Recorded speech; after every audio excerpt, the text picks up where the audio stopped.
In the spring of 1776, the British had just abandoned Boston. The cannon were quiet.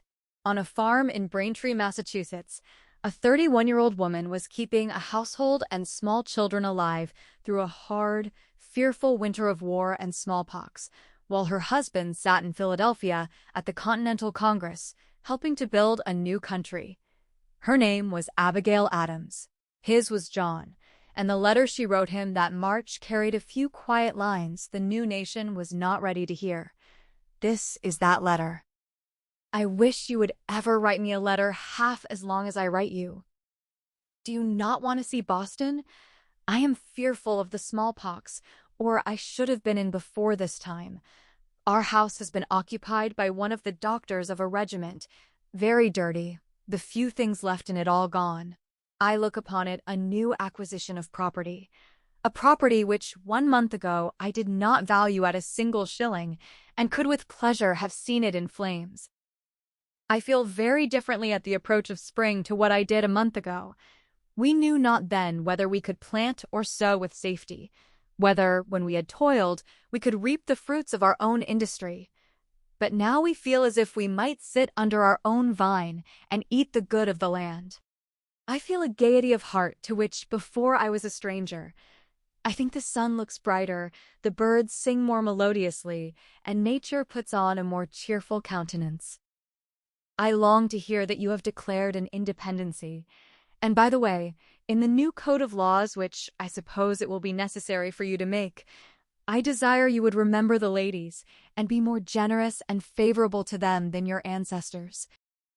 Do not put such unlimited power into the hands of the husbands.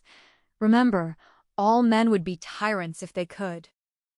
If particular care and attention is not paid to the ladies, we are determined to foment a rebellion and will not hold ourselves bound by any laws in which we have no voice or representation.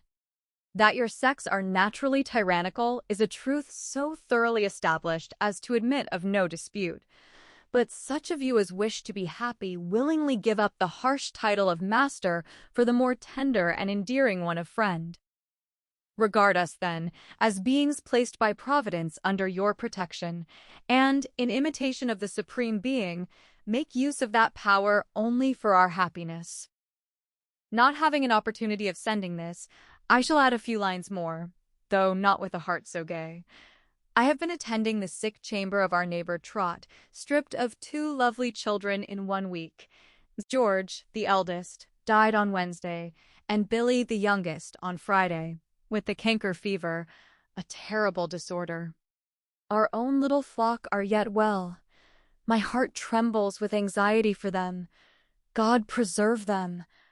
I need not say how much I am your ever faithful friend.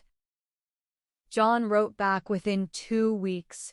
He could not but laugh, he told her, at her extraordinary code of laws.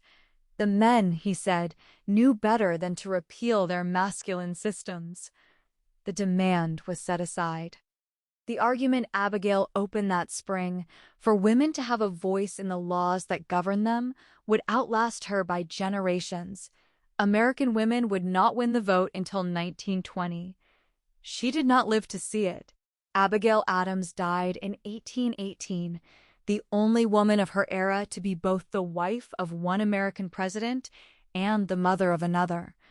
But the letter survived, kept, folded, never thrown away. And the 4 words she slipped between the war news and the grief are still read today. Remember the ladies.